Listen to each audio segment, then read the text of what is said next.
Tea கடை kitchen சொந்தங்களுக்கு வணக்கம்.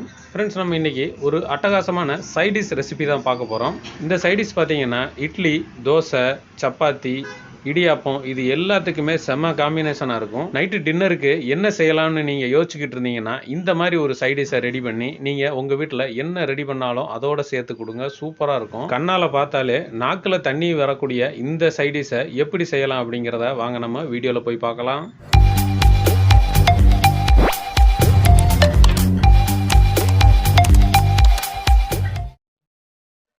வணக்கம். இன்னைக்கு நம்ம டீ கடை கிச்சனில் வந்து ஒரு சட்னி தான் பார்க்க போகிறோம். அந்த சட்னி ரெசிபி இன்னைக்கு இந்த சட்னி வந்து நல்லா ஒரு வித்தியாசமான சட்னி. இப்போ நம்ம அதுக்கு தேவையானது இந்த மாதிரி ஒரு கடாயில் ஒரு 2 டேபிள் ஸ்பூனு கடலெண்ணெய் உள்ளே சேர்த்துருக்கு. அது கொஞ்சம் சூடாகட்டும். ஒரு 1/2 டீஸ்பூனு கடுகு உளுந்து சேர்ந்தது அதில் போட்டு நல்லா பொரிய விடுவோம். இப்போ அடுப்பை வந்து நம்ம மீடியமாக வச்சுட்டு நம்ம அந்த கடுகு நல்லா பொரியட்டும். நல்லா பொரிஞ்ச பிறகு அடுத்து என்னென்ன சேர்க்கலாம்னு சொல்லி வரிசையாக பார்ப்போம். இப்போ நம்ம கடுகு நல்லா பொரிஞ்சிருச்சு. இந்த அளவுக்கு பொரிஞ்ச உடனே ஒரு 1/2 டீஸ்பூனு சீரகம் அந்த இதிலே சேர்த்துருங்க. சேர்த்துட்டு அதுவும் நல்லா பொரிஞ்சிட்டோம். பொரிஞ்ச உடனே ஒரு 10 பல்லு போல் நான் வந்து கொஞ்சம் பெரிய சைஸு பூண்டு அதை நல்லா இந்த மாதிரி வெட்டி வச்சுருக்கேன் நீட்ட வாக்கில். அதையும் இதில் சேர்த்துடலாம். அதையும் சேர்த்து நல்லா வதக்கி விட்டுருங்க.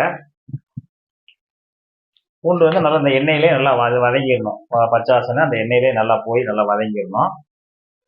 பூண்டை போட்டுட்டு ஒரு 10 செகண்ட் 20 செகண்ட்லேயும் நம்ம அப்படியேவும் ஒரு 100 கிராம் சின்ன வெங்காயத்தை வந்து இந்த மாதிரி நல்லா நீட்ட வாக்குலேயே நல்லா இந்த மாதிரி கீட்டாக வெட்டி வச்சுருக்கோம். இது மாதிரி வெட்டி நம்ம ஏதாவது 100 கிராம் வெங்காயத்தையும் இதில் சேர்த்துடலாம். எதுக்கு அப்படின்னா நம்ம சாப்பிடும்போது அந்த வெங்காயம் வந்து நல்லா அப்படியே தெரியும். சாப்பிடும்போது அப்படி எடுத்து சாப்பிடும்போது தெரியும். அந்த அளவுக்கு நம்ம இதிலே போட்டு நல்லா வதக்கி விட்டுக்கலாம். இந்த தாளிப்பிலே சேர்த்து ஒரு 3 வத்தல் 3 வத்தலையும் 2ஆக கிள்ளிட்டு அப்படியே இதில் சேர்த்துடலாம். இதையும் சேர்த்து நல்லா வதக்கி விட்டுருங்க. கருவேப்பிலை ஒரு கொத்து உருவி நம்ம இந்த இடத்துல சேர்த்துடலாம். இப்போ நம்ம வந்து இதை நல்லா ஒரு சிம்மிலே வச்சுட்டு மெல்ல வதங்கிட்டு இருக்கட்டும். அதுக்கடுத்து நம்ம ஒரு பேஸ்ட் ஒன்று தயார் பண்ணணும். அது என்னன்ட்டு நம்ம அந்த இதை போய் பார்க்கலாம்.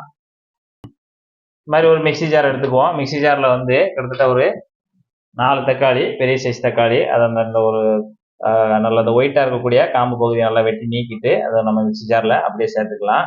ஒரு 4 தக்காளி, கொஞ்சம் பெரிய தக்காளி. இப்போ நம்ம வந்து இதுக்கு அந்த மசாலா வந்து இதிலே சேர்த்தே நம்ம அரைக்க போகிறோம். அதுக்கு வந்து ஒரு 1/2 டீஸ்பூன் போல் மஞ்சள் தூள் இதிலே சேர்த்துக்கலாம். மிக்சி ஜார்லேயே அந்த தக்காளியோடு சேர்த்துருங்க. வந்து இதுக்கு தேவையான காரம் நம்ம காஷ்மீர் சில்லி தான் சேர்க்க போகிறோம். காஷ்மீர் சில்லி 1 டீஸ்பூனு நம்ம இந்த ஜார்லேயே சேர்த்துடலாம். அதோடு சேர்த்து மல்லித்தூள் 1 டீஸ்பூனு அதையும் இந்த ஜாரில் சேர்த்துடலாம். ஒரு கரம் மசாலா ஒரு 1/2 டீஸ்பூனு நம்ம இதில் இந்த ஜார்லேயே சேர்த்துடலாம். இப்போ நம்ம வந்து இந்த தக்காளியை வந்து நல்லா ஒரு பேஸ்ட்டாக அரைச்சிக்கிறணும். தண்ணி எதுவும் சேர்க்க வேண்டாம். ஏன்னா தக்காளி தண்ணியே போதும். பேஸ்ட்டாக அரைச்சிக்குவோம். இப்போ நம்ம அந்த தக்காளியும் அந்த மசாலாவையும் சேர்த்து நல்லா இந்த மாதிரி பேஸ்ட்டாக அரைச்சி எடுத்துக்கிறணும். இந்த மாதிரி நைஸாக அரைச்சி எடுத்துக்கிறணும். இப்போ நம்ம வந்து வெங்காயம் வந்து இந்த அளவுக்கு நல்லா வதங்கியிருக்கணும். அதாவது ரொம்பையும் வதங்கிடக்கூடாது. இந்த மாதிரி நல்லா பிரிஞ்சு அந்த வெங்காயம் வந்து அதுலேருந்து தனித்தனியாக பிரிஞ்சு இந்த அளவுக்கு வதங்கியிருக்கணும். அப்போ தான் நம்ம சாப்பிடும்போது அந்த சட்னியும் அந்த வெங்காயத்தையும் அப்படி எடுத்து சாப்பிடும்போது நம்ம மென்று சாப்பிடும்போது நல்லா அருமையாக இருக்கும். இப்போ நம்ம இந்த அளவுக்கு வெங்காயத்தை வதக்கிட்டு அரைச்சி வச்சிருக்கக்கூடிய அந்த பேஸ்ட்டை வந்து தக்காளி பேஸ்ட்டை இதோட சேர்த்துக்குவோம். இப்போ நம்ம அந்த பேஸ்ட்டை ஊற்றிட்டு அந்த ஜாரை கழுவி கொஞ்சமாக ஒரு 200 ml தண்ணி அதோடு சேர்த்து அந்த ஜாரை கழுவிட்டு இதிலே சேர்த்துடலாம். சேர்த்துட்டு எல்லாத்தையும் நல்லா கலந்து விட்டுருங்க. சட்னி தாளிச்சாச்சு. அதுக்கு தேவையான உப்பு ஒரு 1/2 டீஸ்பூன் போல் உப்பு சேர்த்து குறைச்சி போட்டுக்கோங்க. 1/2 டீஸ்பூன் போல் சேர்த்துருக்கேன். இதை நல்லா போட்டு உப்பு போட்டு ஒரு தடவை நல்லா கலந்து விட்டுருங்க. கலந்து விட்டுட்டு ஒரு மூடி போட்டு நல்லா ஒரு 7-8 நிமிஷம் இல்லைன்னா ஒரு 10 நிமிஷம் வரைக்கும் நல்லா கொதிக்க விட்டுறணும். இப்போ நம்ம வந்து கிட்டத்தட்ட ஒரு 5 நிமிஷம் ஆயிடுச்சு. 5 நிமிஷத்துக்கு அடுத்து நல்லா ஒரு தடவை கலந்து விட்டுக்கலாம். இப்போ நம்ம வந்து அடுப்பு வந்து மீடியமாக தான் வச்சு நம்ம இதை ரெடி பண்ணிகிட்டு இருக்கோம்.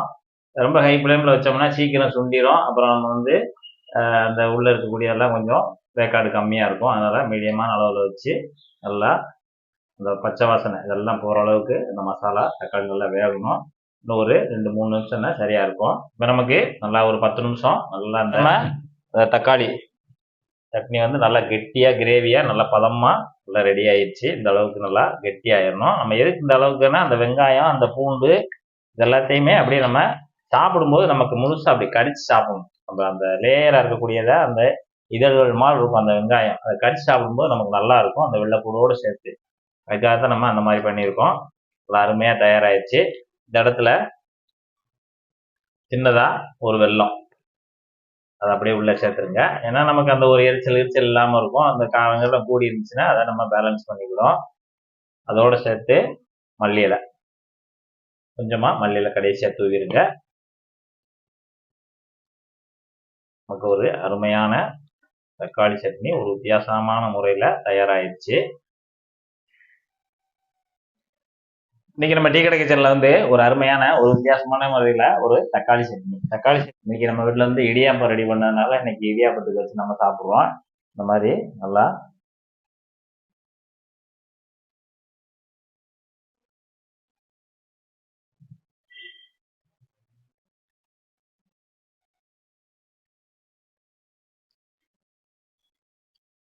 நல்லா அருமையாக இருக்கு. நல்லா காரசாரமாக நல்லா ஜம்முன்னு டேஸ்ட் நல்லா வித்தியாசமாக நல்லா அருமையாக இருக்குது. இதே மாதிரி நீங்களும் உங்கள் வீட்டில் ரெடி பண்ணி சாப்பிட்டு எப்படி வந்ததுன்றதை நான் கமெண்ட்டில் சொல்லுங்கள். நன்றி, வணக்கம்.